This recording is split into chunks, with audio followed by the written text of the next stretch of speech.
आज हम बात करते हैं सरकमसीजन या फिर फ्रेनुलोप्लास्टी। पहले ये समझते हैं कि सरकमसीजन क्या है, फ्रेनुलोप्लास्टी क्या है। अगर हम लिंग की चमड़ी की बात करें तो लिंग की चमड़ी अगर पीछे नहीं जा पाती है तो उसके दो कारण हैं। नंबर एक, आगे की चमड़ी टाइट हो गई है, उसको कहते हैं फाइमोसिस।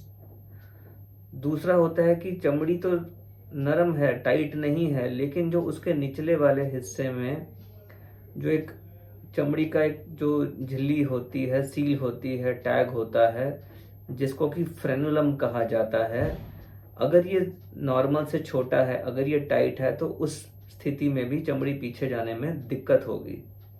अगर हम चमड़ी को पीछे करने की कोशिश करते हैं, या तो वो पूरी नहीं जाएगी, और अगर पूरी चली भी जाएगी तो सेक्स के टाइम पे या मैस्टरबेशन के टाइम पे वहाँ पे पेन होगा या ब्लीडिंग होने का खतरा रहेगा अगर वहाँ पे कट लग गया तो। काफ़ी बार जो है लड़के इमरजेंसी में आते हैं ब्लीडिंग के साथ कि नीचे के हिस्से में कट लग गया, कट गया, फट गया। ये सब सेक्सुअल एक्टिविटी के दौरान होता है, और वो होता है टाइट फ्रेनुलम की वजह से। तो अगर ये दो कंडीशंस अलग अलग हम कंसिडर करेंगे, टाइट फ्रेनुलम है या कि फाइमोसिस है, तो सही इलाज क्या है। अगर चमड़ी पीछे नहीं जा रही तो क्या फ्रेनुलोप्लास्टी किया जाए, क्या फ्रेनुलम को रिपेयर किया जाए, या फिर सरकमसीजन को ही कर दिया जाए, जिसमें कि पूरी चमड़ी को आगे से पूरी चमड़ी निकाल दी जाती है। तो आइए इसके बारे में समझते हैं। अगर तो चमड़ी लूज है, चमड़ी पीछे चली जाती है, और इरेक्शन के टाइम पे, हार्ड होने के टाइम पे भी चमड़ी आराम से पीछे चली जाती है, लेकिन नीचे के हिस्से में कुछ अटकाव महसूस करते हैं, या दर्द होता है, या सेक्स के टाइम पे वहाँ पे इरिटेशन होती है, तो वो अक्सर टाइट फ्रेनुलम की वजह से होता है। इस स्थिति में फ्रेनुलोप्लास्टी एक ऑप्शन है।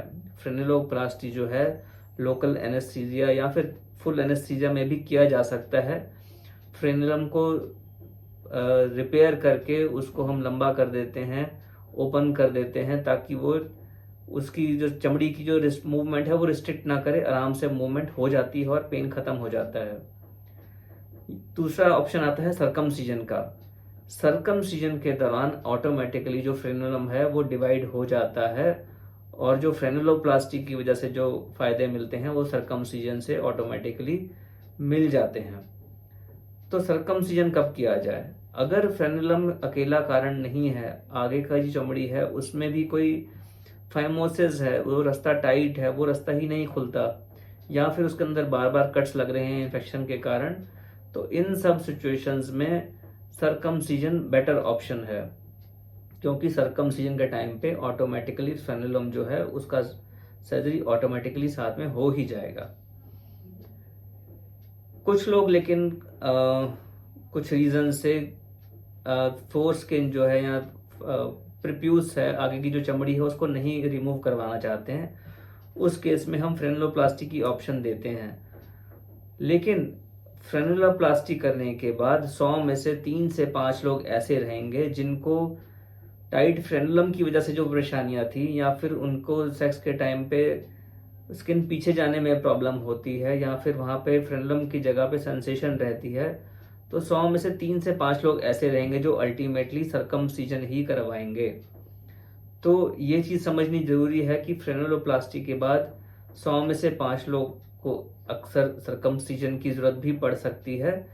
तो ये डिसीजन आपको पहले लेना है कि आप क्या फ्रेनुलोप्लास्टी करवाना चाहते हैं कि या सरकमसीजन करवाना चाहते हैं। फ्रेनुलोप्लास्टी का फायदा तब है जब सिर्फ फ्रेनुलम ही अटका हुआ है, उसी की वजह से परेशानियां आ रही हैं सेक्स में।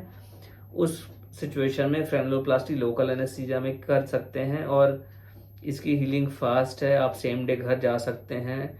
टांके जो हैं सेल्फ डिजॉल्वेबल हम लगाते हैं, और वो महीने तक अपने आप गिर जाते हैं। फ्रेनुलोप्लास्टी के बाद शुरुआत में थोड़ी वहाँ पे उस एरिया में सूजन रह सकती है, और धीरे धीरे वो सूजन चली जाती है, और 1 महीने के बाद अपनी नॉर्मल आप सेक्सुअल एक्टिविटी भी रिज्यूम कर सकते हैं। कई बार अगर वो बहुत टाइट नहीं था, बहुत टांके नहीं आते हैं, तो विद इन 2 वीक्स भी आप सेक्सुअल एक्टिविटी रिज्यूम कर सकते हैं। पर आमतौर पे 1 महीना हीलिंग पीरियड रहता है, 1 महीने के बाद ही सेक्सुअल एक्टिविटी रिज्यूम करनी चाहिए। तो दोस्तों, टाइट फ्रेनुलम के लिए दोनों ऑप्शन है, फ्रेनुलोप्लास्टी भी और सर्कमसीजन भी। लेकिन अगर फाइमोसिस है, आगे की चमड़ी टाइट है, वहाँ कट्स लग रहे हैं, बार बार इन्फेक्शन हो रहा है, तो सर्कमसीजन ही बेस्ट ऑप्शन है।